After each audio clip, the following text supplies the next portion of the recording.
there, welcome to the Cloud Security Podcast by Google. Thanks for joining us today. Your hosts here, actually recorded in person today, are myself, Tim Peacock, the Senior Product Manager for Threat Detection here at Google Cloud, and sitting next to me, unusually, Anton Juvakin, a reformed analyst and senior staff in Google Cloud's Office of the CISO. You can find and subscribe to this podcast wherever you get your podcasts, as well as at our website, cloud.google.com/podcasts. If you enjoy our content and want it delivered to you piping hot every Monday, please do hit the subscribe button in your podcasting app of choice. You can follow the show and argue with us and the rest of the Cloud Security Podcast listeners on LinkedIn. Anton, this is a fun episode because we have a former manager of mine, the head of Chronicle, a great guy from New Jersey, and worst of all, a Mets fan, join us for a really interesting conversation about SIEM and Chronicle and EDR somehow. What did you think? I thought this was great. I felt like we did briefly hover over a precipice of discussing XDR. We did. In fact, we started there. Yeah. We leapt off into space to start the episode. Yes. So I felt like we had this moment when the whole conversation could have fallen into the chasm of, oh no, XDR, no, not again. But we ended up in a very useful place. Yes. And even moreover, I would say that Chris, I did say the guest name, but again, that's Chris, fine. Yes. Chris, that's good. I extracted some of the useful lessons that led him to the XDR discussion. So it's kind of interesting that XDR was mentioned in a very positive context. Yes. I think the other maybe most interesting tidbit in this episode, listeners, to listen for is the conversation around process versus tooling and where Chris sees the role of vendors in that equation. And so maybe with that teaser on what I thought was a shockingly interesting insight from Chris, let's turn things over to today's guest. Today, we're joined by Chris Cord, Senior Director here at Google Cloud. Chris, it's been a wild time for you and me working at Google together. I'm delighted to finally have you on the show after countless jibes about the show. It's fantastic. It's hard first to believe that you're here, but harder still to believe we haven't done a proper Chronicle episode yet. So here we are to do a Chronicle episode. I want to start off with an easy question. Chronicle's not XDR, right? So what is it? Right. Yeah, the great XDR debate. I mean, we started this, when I first started, and Anton has definitely been a good foe in the debate about. You would say good, right? You did say good, right? Yeah, but listeners, he said foe, not foil. So there's degrees here. Exactly. Anton has never been on the same side that I've been on. Yeah, I mean, look, I've always stated that XDR to me is a use case. So I don't believe that XDR is some magical category where it's going to redefine the way we're doing security operations or anything to that degree. But I do think it's reflective of people's desire to want to have their SIEM platforms do more than just log collection. Sure. Right. So in my point of view, the industry evolved to be just a log collection platform. Everything else was do it yourself. You had to build all of these dashboards and your own rules on top of it. And I think the gravity that people have at least started with XDR, and it seems to have teetered off now, kind of began with this notion of can you just give me more value in this thing I'm spending so much money on? It should provide me with more actual security value, outcome-oriented value. Is that what Chronicle is then? That's what Chronicle does. Our strategy primarily is about, delivering quality outcomes through detection and response, right? Built into a, scalable data platform. And I think, to me, XDR is a use case that Chronicle can deliver, but ultimately, we're fighting against the SIEM vendors on a regular basis. So it's a SIEM that delivers security outcomes that produce value because it's smarter than the other SIEMs. Absolutely. Okay. Easy. So that was an easy question, right? Yeah. And so I guess the second one's kind of in the same ballpark, rightly. Roughly, Tim occasionally makes fun of me for only using faint praise, I guess that's pretty good. That's actually an okay idea. That's one of his favorite things to say. Yeah, that's actually an okay idea. Yes, I've said this several times on air. But ultimately, I loved Chronicle so much that I left the safety of Gartner and joined it in 2019, right? So in that sense, and I think I've posted a very excited, awesome plus blog about oh my God, my dream has come true. I'm at Chronicle. So this was 2019. This is 2023. So since you've joined the team, what is your, oh my God, it's such a happy place. It's the proudest thing I've done. What are you the most proud of shipping? Yeah, I mean, putting aside the Chronicle Love Fest. You okay with that too? Yeah. I was going to say, aside from shipping me out of his org chart, what are you most proud of shipping? Right. But putting aside the acquisition stuff, which we'll touch on, maybe later in this conversation, I think from a pure Chronicle feature perspective, I joined the team in 2021, mid 2021. And, I had this firm vision, like we talked about just now, of SIEMs needing to do more than just simple log collection and aggregation and dashboarding. And so we shipped a curated detection feature in early 2022, I think Q2 2022, which basically provided out-of-the-box detections, out-of-the-box analytics, and things that were curated and managed by our own Google Cloud Threat Intel team. And to me, that was a seminal moment for the product. Like, it moved it from really being this like data platform that was just doing log collection and doing it well because we were very scalable, but really kind of started to deliver on this vision of having an outcome-oriented tool. And we've been able to build on it ever since. And so I was super proud that we were able to get that out the door when we did. I think that was a great launch. And I really like the degree to which it made you more opinionated about the data you were ingesting. But to add to this, funny enough, and that was like a case where I think we've probably virtually argued a little bit, because when we started doing curated detections, at least on the marketing side, the perception was, wait a second, every SIEM had canned detections, and every SIEM going back to 1998 would say, here, customer, here's a rule, bye. They're not really curated. They're kind of canned rules, and customers developed a bit of a disdainful attitude about canned rules. Do they work? Do they not work? But curated detections, in our case, we stand behind them. That's right. We give them to a customer, and I think of them in my mind, and that's when I flip the switch towards loving them, is that they're sort of guaranteed. They're sort of like, we say, do these work? If they don't work slightly, here's how to make them work. So unlike other teams having canned detections that are kind of more like samples, or like, here, you tried, but the outcomes are in your hands. In our case, we shipped something that we stand behind. And curated means they're going to work. You hit the nail on the head. That's the magic. That is the legit magic. Most other SIEMs, they're delivering a set of saved searches, basically, that they're giving you as templates, and then you have to operate over those templates. And they're not actually managing the effectiveness of those detections over the course of their life cycle. And that's the big difference for us, is the fact that these things are managed from an effectiveness perspective. Again, the analogy I always like to use is how the EDR market evolved, and how it went from being this forensic platform where you had to do a bunch of stuff yourself, and then you had to maybe grab a bunch of saved queries from the vendor, to being this place that had a lot of out-of-the-box value, like detection value. And they actually kept tuning that over time with additional cloud oversight and managed defense oversight and IR engagements. And that just made those detections that much better. That's the kind of experience that we have in Chronicle, which is, I agree with you, very game-changing over traditional SIEMs. What I love about that story there is, listeners, I was a political science major, and the story of how I became a PM we'll talk about on the AMA episode. But what I love about that is it presents an asymmetry where Chronicle gets better at detecting bad guys across its whole pool of users, and then every user benefits from that. It's unlike a traditional SIEM because you keep learning and getting better. I want to shift gears, and speaking about catching bad guys, you were part of Google's second largest acquisition in history. How does it feel, first of all, to be number 2 to an acquisition that I would bet, one pure bonus, most listeners couldn't name? And then now that you're into it, what's been a happy surprise about all of it, and what are you looking forward to still with it? Yeah. What is the biggest one? I mean, we're going to keep it. Was Motorola. Yeah. It was when we purchased Motorola. Got it. That was actually more than twice the size of what you purchased. Yeah. Sorry. I think Mandiant is a happier story, though. It's already very clear. It's very clear at this point. I don't think there's anything wrong with the Motorola acquisition. I just think it might have been forgotten in the sands of time. That's a good tidbit. I didn't even think of that one. Because you're 5x bigger than YouTube by purchase size. Exactly. Therefore, we're 5x more important. Well, clearly. I mean, I think to me, it shows a lot of commitment in the space, right? Mm-hmm. So like, as a security practitioner joining Google, when I did, there was obviously a lot of momentum and a lot of desire to get more serious about security, but it was still a very nascent business, right? In 2021 when I joined, and in some ways still very nascent business now, right? In terms of its profile in the industry.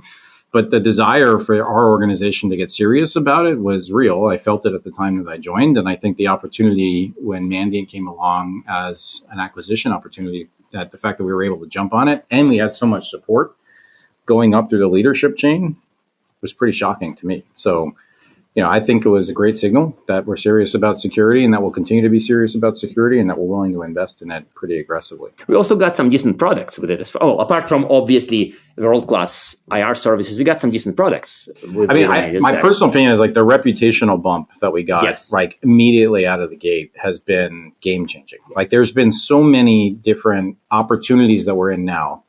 With Chronicle, maybe not even with Mandiant standalone products, but with Chronicle. But we're in those opportunities specifically because of the Mandiant acquisition. Because number one, people say, oh, Google's serious about this. Number two, they have a higher degree of trust that all those detection capabilities that we just talked about are going to be way higher fidelity because now you're pulling in all of that advanced intel and IR engagements that Mandiant is doing, and you're feeding those into the product to create value. And then they just have great relationships with CISOs, right? And so I think when you combine all of those things, it's created a huge amount of momentum for us in the business. And I think, the products themselves, while we're in the process of integrating a lot of those to different parts of the portfolio, they do give us a lot of interesting functionality that we wouldn't have had otherwise. Yeah. In fact, even merging ASM into the SOC, into the detection and response function, to me is kind of interesting because it makes SOC look kind of to the left from the incident. And to me, this is kind of, from all the Mandiant products, I felt like bringing ASM into the SOC vision is kind of a strong argument that we are unique. I mean, we're not like pretty unique. We are in fact unique by doing it. I agree. I think we referring to that as the addition of context, right? And so the more context you can bring into a log event, the better off you are in making decisions and being proactive in terms of how you determine risk. And not only ASM, but also security validation with Mandiant helps bring in and introduce that context, which I agree is a very unique point of view. So to sort of briefly go on a short tangent here, of course, you are a senior product leader, but some people would say that security operations success of the company connects to how mature their processes are and, of course, what products they use. So what's your take on kind of the balance of tools versus practices at a company if I'm building a DNR team or SOC? Or refactoring or one. Or refactoring one. That's right. That's a good point. How should I think about buying the absolute best products but keeping mature practices, or boosting the practices but maybe keeping the products? Like, what's the best route here? And don't say both. And both is the right answer, though. And well, don't tell him what the right answer is. Chris, what's your answer? Yeah. You're right. I might be a little biased, but I think that the emphasis on people needing to solve problems themselves through practices is a manifestation of our inability of delivering the right level of value in SIEM in particular, or security operations. Hang on. Say that again. Say what you just said. The overemphasis that we're placing on like, hey, improve your overall security processes, include your manual kind of playbooks for how you handle certain types of events or incidents. All those types of things that, we overemphasize is only there because SIEM products have not delivered on the type of value that they should be creating. So they are covering holes in broken products by trying to polish practice. Exactly. This is actually... It's a good answer. Kind of profound. It's better than your it's not answer. Profound. It's actually kind of profound. See, that's the Slavic phrase right there. That's what we were talking about. But that's a great answer and way better than Anton's answer. I like that a lot. Yeah, and then, so my point of view is like, look, the products need, like, our promise as vendors needs to be to make the products better so that people are better at doing their job. And again, I think, not to keep using this analogy, but Endpoint did that super well. Sure. I don't think anyone would have said like, hey, once you had just data collection and Endpoint, job done, because everything else is process oriented. But instead, the ball had to keep moving forward in terms of making sure that we're stopping bad guys consistently, making sure that we're doing that with higher degrees of fidelity and expertise and capability and accuracy, and all those types of things kept moving that market forward. And to me, we're on the early stages of SIEM doing the same thing. Yes. So SIEM is going to go through the same transformation of reputation that we had of AV, dirty, disgusting product, to EDR, cool, useful product. We'll have that for SIEM. I think even beyond just AV to EDR, but AV to EDR to like what I would refer to as the endpoint protection suite or platform, like that iteration is the way SIEM is moving, right? Mm-hmm. So I think it's going from this kind of like checkbox compliance thing to, okay, collecting a bunch of forensic data. And then now I think hopefully to this outcome-oriented security-focused platform. So to me, that the logic is that you would want, it's not like you want to make SIEM look like AV, but you want to focus on kind of like outcomes that you get right after you deploy the product, not deploy the product and then start your journey that takes you through 14 months of hard work to a value. But you want something that you deploy the product and you see the outcomes soon without doing any hard labor. That's the short version of that. I mean, you should be able to get value immediately. Like as soon as I start ingesting event data, especially event data from high fidelity sources, immediately I should start getting some understanding. Like, is there anything indicative of an active breach? Is there any behavior that's going on that I should be aware of or alerted of that might be, attacker driven behavior? Like these kind of things should be out of the box value. And it shouldn't require hiring a team of ex-NSA guys to make it work. Absolutely. It should be easy process, not crazy process. Because if it does require a team of people from the NSA, then like zero chance that most organizations are going to be able to do it. Right. The Fortune 5 will win and everybody else will suffer. Exactly. And that's not a good outcome for anyone. But for a lot of SIEM products, they're still stuck in the old mentality where they give you the tool and they give you some sample content and ultimately and people good luck from there. and give you some good luck, charms to succeed. And even large, highly visible SIEM competitors are doing that. So in essence, we are doing something different, but many of the customers seem to be stuck in the, SIEM, I got to write my own rules because canned rules are probably bad. There's a lot of work. I can't handle it. How are we changing the minds? Like if somebody is trained on certain log search engine that wants to be a SIEM or some other products, how are we changing their minds? How are we making them, actually, if you get Chronicle, you're going to get results and you wouldn't have to suffer for 12 months or for 14 months to get the results. So what is the secret to changing their minds, if it makes sense? It's probably a little too philosophical. But no, I think it's a good question. And I wanted to ask it slightly differently, which is how do you convince people they don't need to port over and invest in porting over 18 years worth of rules written in another language? To be honest, like this is the hardest part. Like if you're going to look at tactically when we are in the middle of trying to switch out incumbent vendors, the hardest part is convincing them that maybe a one-for-one, like-for-like type comparison is not necessarily what they should be doing. And then after even we've convinced them to switch, trying not to just simply port over all the old stuff, right?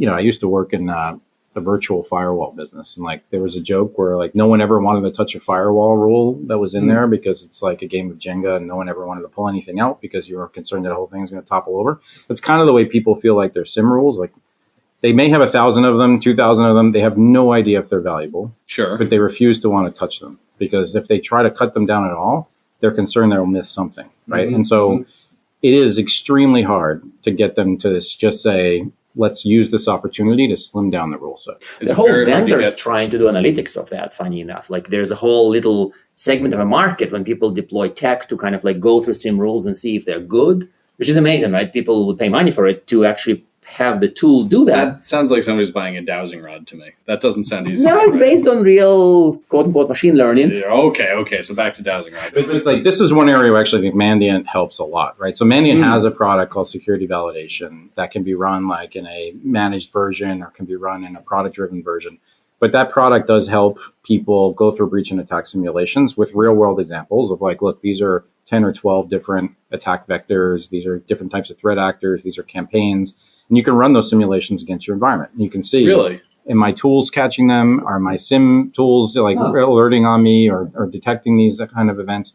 And so the plan right now is for us to use a lot of that breach and attack simulation to showcase, okay, if you care about these parts of the MITRE ATT&CK matrix, then we'll be able to validate that the rules that we have in place with Chronicle are able to catch them. Right? That's really cool. Yeah. So that product effectively turns somebody's organization in its current state into a bit of a cyber test range for their own stuff. That's a cool. fancy way of saying it, but like that was the old Veridin stack, right? That Mandiant acquired. So I remember it from the Gartner days, and it's kind of impressive in terms of what they would simulate and how deep they would integrate to the detection stack. So it's genuinely cool, and it genuinely delivers that type of insight about are your detections any good, or are you only pretending you're collecting and then pretending you're detecting. And then we want to keep using that over time. This goes into the context thing. Like not only do you want to do that at a point in time, but if we can continuously validate, and then let's say we see that, okay, this portion of your environment is susceptible to ransomware or some other attack vector, we can adjust the alerting risk score associated with those events, or we can highlight certain areas because the event should matter more because we know that you're susceptible to an attack.